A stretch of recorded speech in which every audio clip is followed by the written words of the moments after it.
Good morning dear students. तो बेटे आज की क्लास शुरू कर रहे हैं। देखो कल हमने क्या शुरू किया था, कल हमने रमन इफेक्ट पढ़ना शुरू किया था। कल हमने रमन इफेक्ट का इंट्रोडक्शन देखा था, देन हमने क्लासिकल थ्योरी से एक्सप्लेनेशन देखी थी ऑफ रमन इफेक्ट। अच्छा, रमन इफेक्ट क्या था?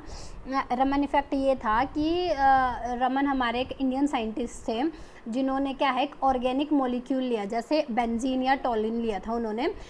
बेंजीन का एक क्या लिया मॉलिक्यूल लिया और उस पर मोनोक्रोमेटिक लाइट को जो फॉल कराया, जिसकी फ्रीक्वेंसी थी यानी कि इंसिडेंट कराया, अपने पास उसकी फ्रीक्वेंसी क्या थी, म्यू नॉट। तो हमने देखा जो स्कैटर्ड लाइट सारी थी ना वो 3 फ्रीक्वेंसीज में डिस्ट्रीब्यूट होकर आ रही थी। वो 3 फ्रीक्वेंसीज क्या थी?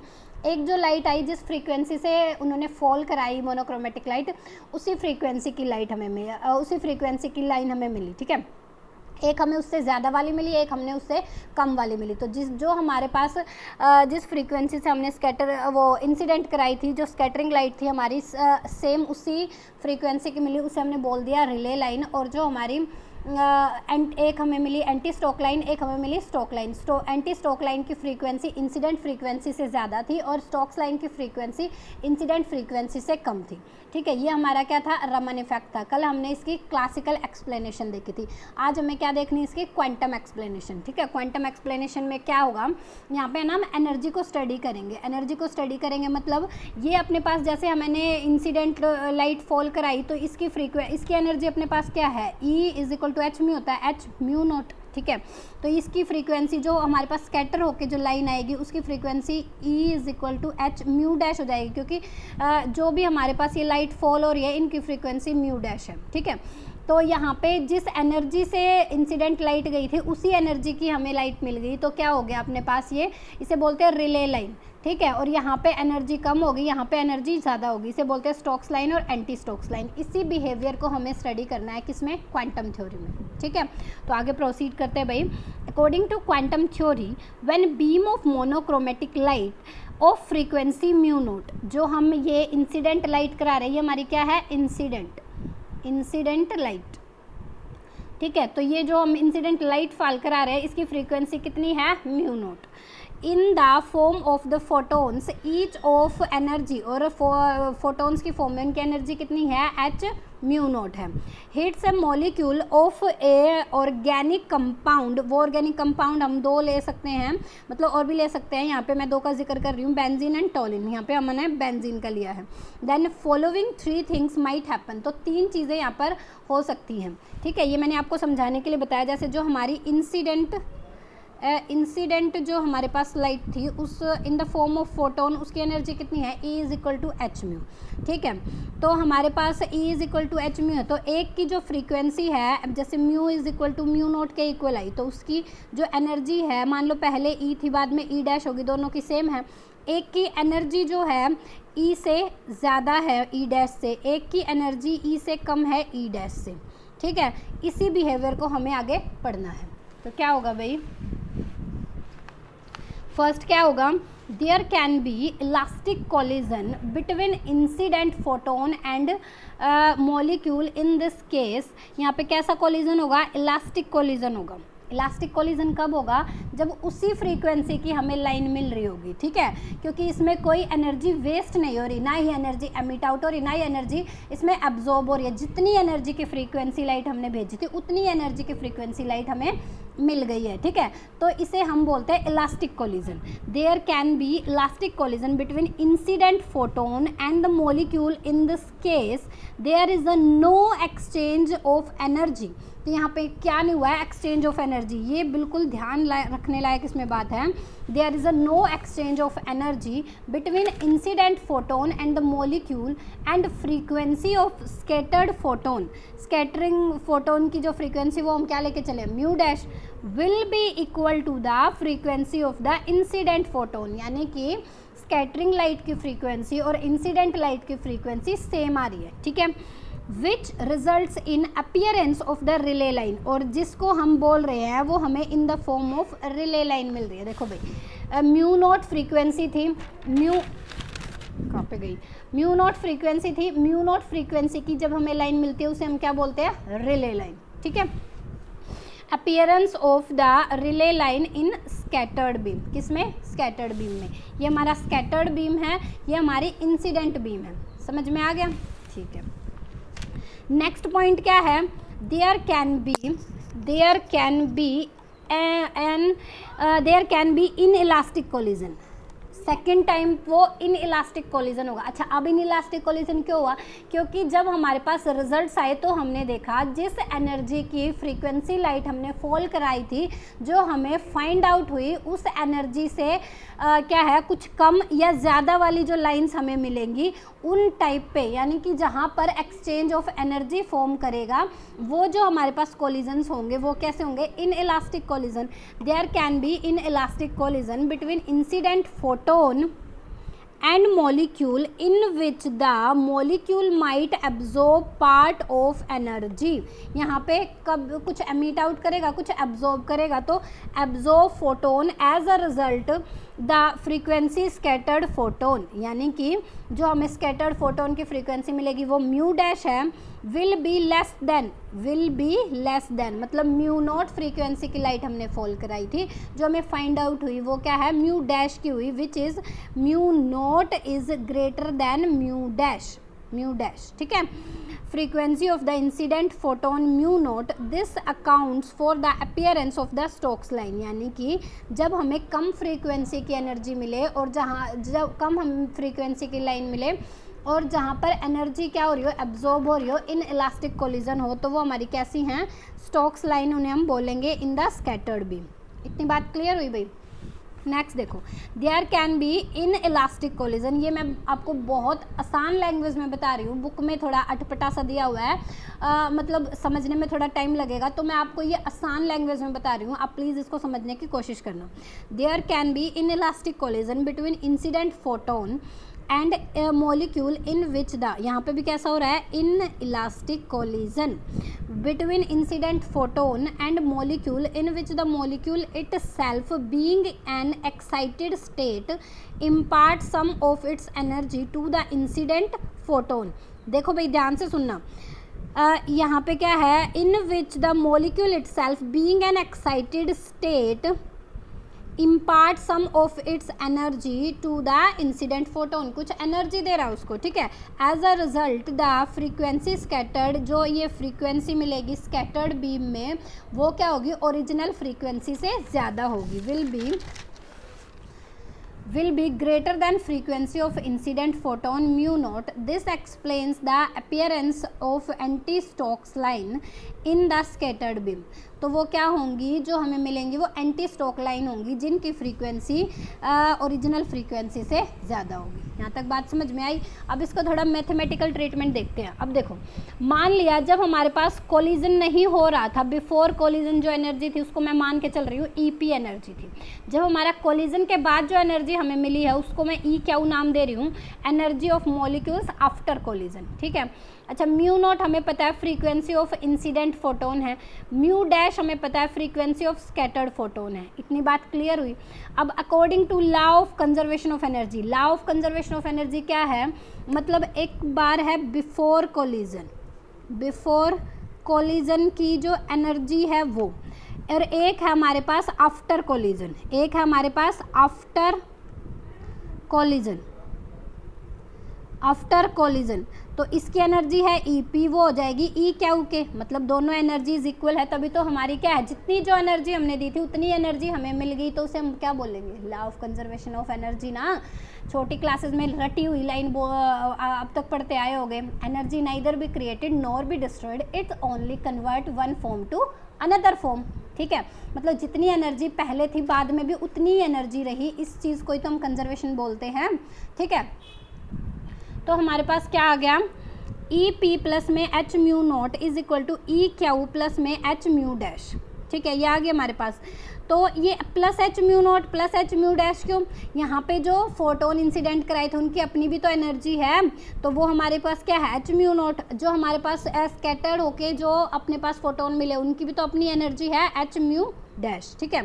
तो यहाँ पे ई पी इसको मैं इधर ले आऊँगी, E Q is equal to H mu dash minus का एच म्यू नोट। ठीक है, यहाँ से एच एच मैं कॉमन ले लूँगी, म्यू डैश माइनस का म्यू नोट, ये एच मैं इधर ले आऊँगी, E P minus E Q divided by H is equal to mu dash minus का म्यू नोट। ठीक है, अब इस म्यू नोट को मैं इधर ले आऊँगी तो ये प्लस का हो जाएगा, plus mu nought plus E P minus E Q by H is equal to में म्यू डैश।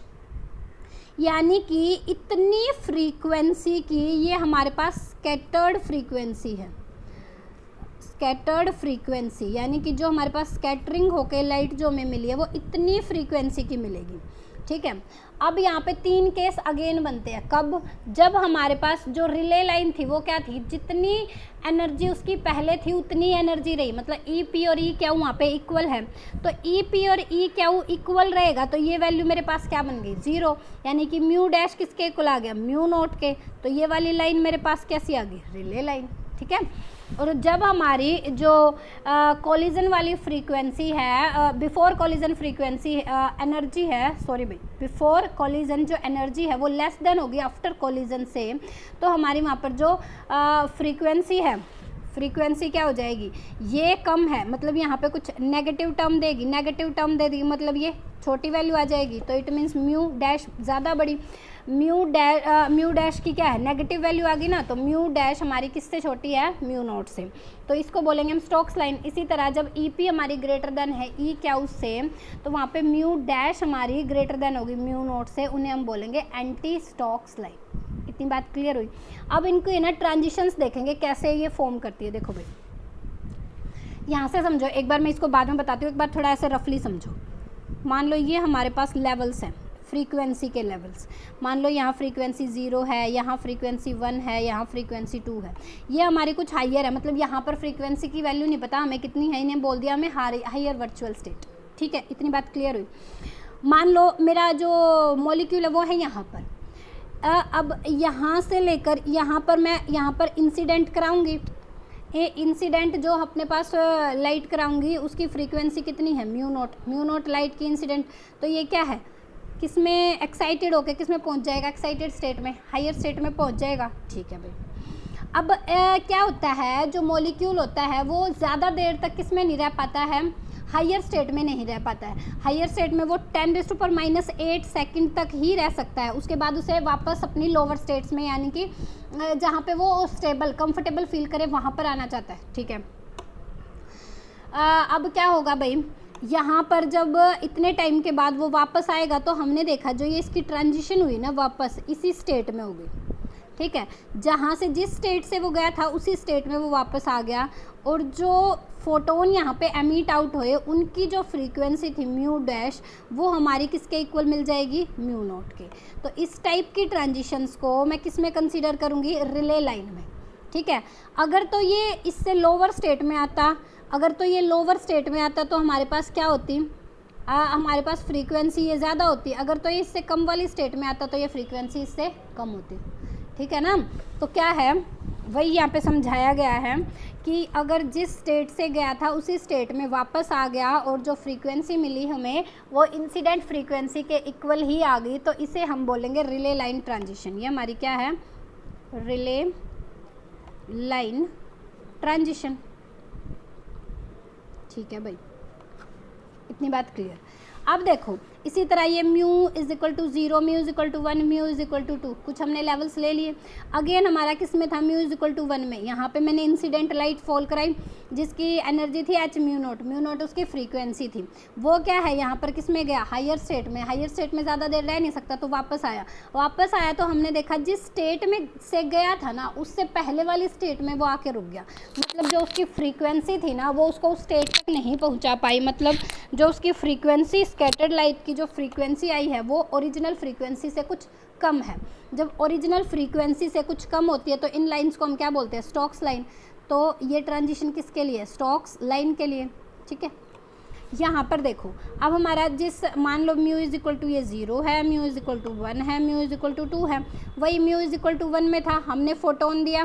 ठीक है, म्यू नॉट फ्रीक्वेंसी का, तो यहाँ पे हायर स्टेट में गया। अब हमने देखा जो वो ट्रांजिट होके आया, जिस लेवल से वो गया था ना उससे लोअर लेवल में आया है, मतलब उसकी इस बार जो फ्रीक्वेंसी है वो ओरिजिनल फ्रीक्वेंसी से ज़्यादा है। तो इस टाइप की ट्रांजिशंस को क्या बोलूँगी मैं, anti Stokes line transitions, anti Stokes line transition. ठीक है भाई, ये ट्रांजिशन तुम्हें माइंड में अच्छे से दिमाग में बैठ जाएंगी। ठीक है, आगे देखो। अब आगे है जो हमें एनर्जी ट्रांजिशंस लेवल देखने हैं, एनर्जी ट्रांजिशन। एनर्जी ट्रांजिशंस में हम यूज़ करेंगे रोटेशनल को, रोटेशनल एनर्जी डायटोमिक को। क्यों, यहाँ पे जो अपने पास मॉलिक्यूल्स है वो क्या है, दे आर रोटेटिंग, तो वो क्या है, रोटेशनल एनर्जी लेवल्स को एक्वायर करेंगे। तो क्या है, जिस सिलेक्शन रूल से ये ट्रांजिशंस होंगी वो क्या है, delta J is equal two plus minus two, delta J is equal two plus minus two.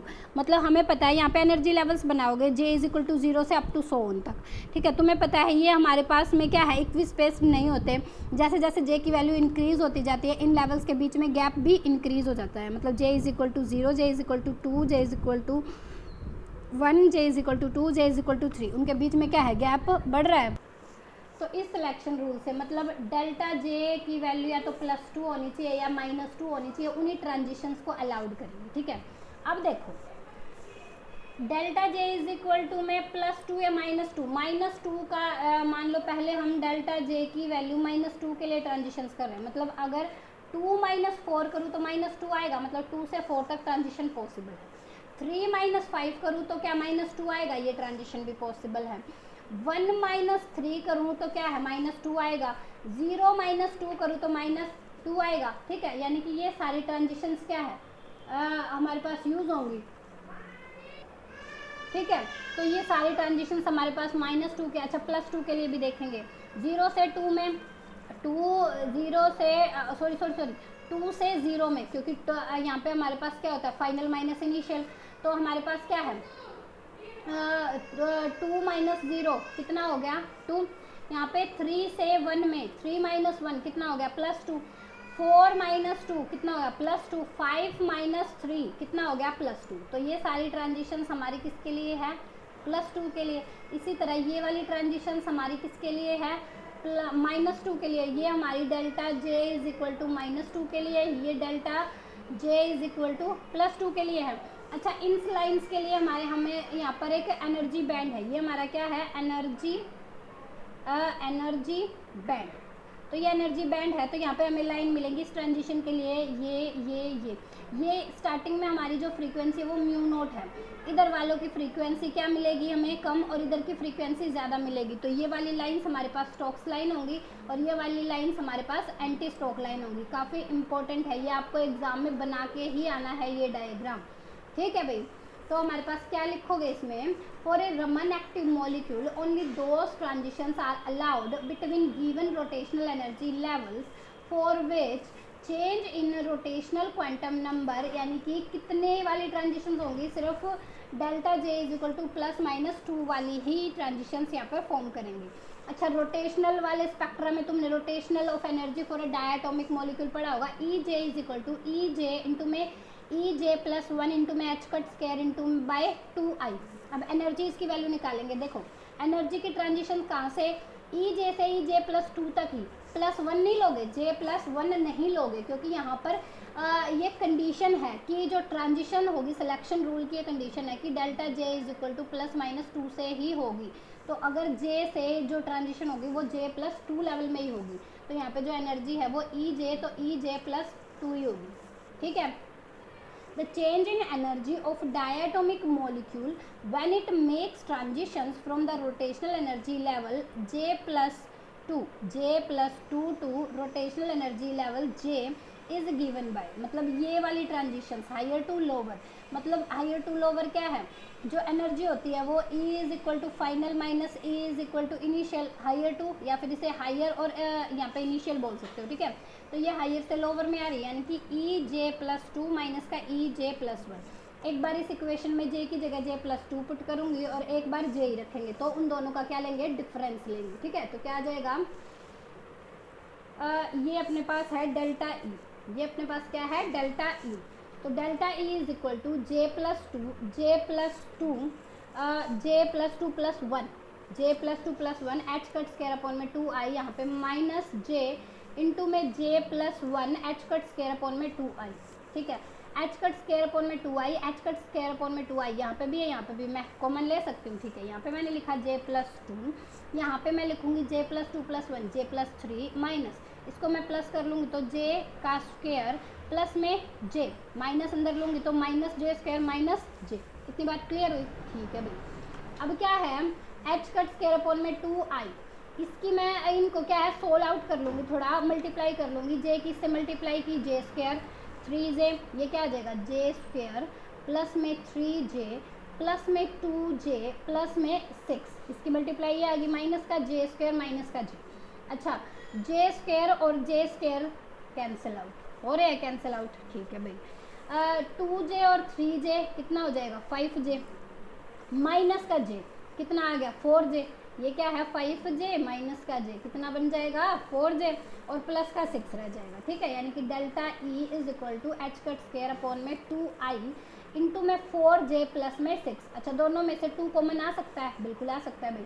2 मैंने बाहर ले लिया तो अंदर क्या बचा 2j प्लस 3, इस 2 से मेरा ये 2 कैंसिल आउट, तो क्या बचा delta E is equal to h cut square upon में i इंटू में 2j प्लस 3। इतनी बात क्लियर? अच्छा, अब एच कट मेरे को पता है किसके इक्वल, एच अपॉन में 2 पाई के इक्वल होता है, ये वैल्यू मैं रख देती हूँ। ठीक है, तो ये आ जाएगा एच स्क्वायर 4 पाई स्क्वायर हो जाएगा, स्क्वायर है तो एच स्क्वायर अपॉन में 4 पाई स्क्वायर इंटू में आई 2j प्लस 1। अच्छा, प्लस माइनस क्यों लिखा है यहाँ पे, एंटी स्ट्रोक लाइन और स्ट्रोक लाइन के लिए लिखा है। ठीक है, ये एनर्जी क्या है हमारी लोअर टू हायर है, हमारे पास ये क्या है मतलब जो फ्रीक्वेंसी हमने फॉल कराई थी उसकी एनर्जी ई नॉट थी और स्कैटर्ड की फ्रीक्वेंसी ई डैश है, प्लस माइनस।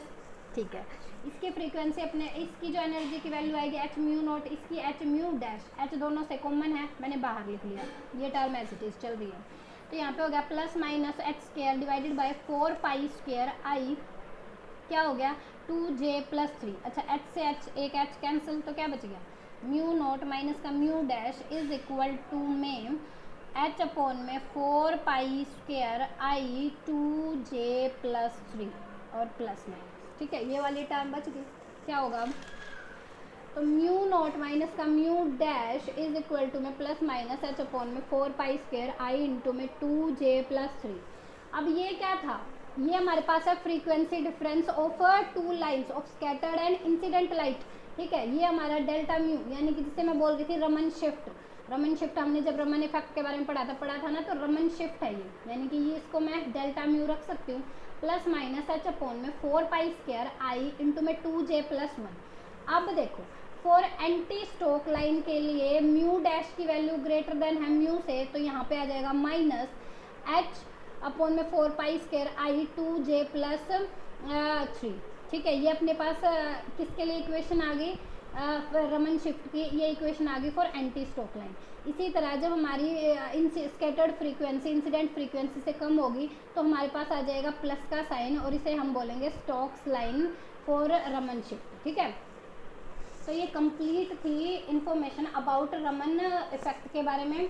रमन इफेक्ट का इंट्रोडक्शन आपको लिखना है और उसकी अगर 9 मार्क्स में आएगा तो कंप्लीट आएगा। ये रमन इफेक्ट का इंट्रोडक्शन आपको बताना है, उसमें क्लासिकल ट्रीटमेंट बताना है, उसका क्वांटम थ्योरी बतानी है, ये सारी तीनों चीज़ें बतानी है। अदरवाइज ये 6 और 5 मार्क्स में आएगा तो या तो आपको इंट्रोडक्शन तो आएगा ही, या तो आपको क्या है ये क्लासिकली ट्रीटमेंट पूछ लेंगे या क्वांटम मैकेनिकली ट्रीटमेंट पूछ लेंगे। ठीक है, तो बेटा ये आपको कंप्लीट तैयार करना है, एग्ज़ाम पॉइंट ऑफ व्यू से भी इम्पोर्टेंट है और ये जो इसके फॉर्मूलाज हैं ये कंपटीशन पॉइंट ऑफ व्यू से भी इम्पोर्टेंट है। जब तुम आगे कोई कॉम्पिटिटिव एग्ज़ाम दोगे फिजिक्स से रिलेटेड तो उसमें इन फॉर्मूले से डायरेक्ट क्वेश्चंस आते हैं, तो you have to remind them. ठीक है, तो आपको दिमाग में ये रखने ही पड़ेंगे और वो कब रहेंगे जब इनको आप बार बार पढ़ोगे, बार बार देखोगे, समझने की कोशिश करोगे। ठीक है, तो आपको कोई डाउट हो इससे रिलेटेड तो आप मुझसे पूछ सकते हो और पढ़ते रहिए। All the very best, thank you.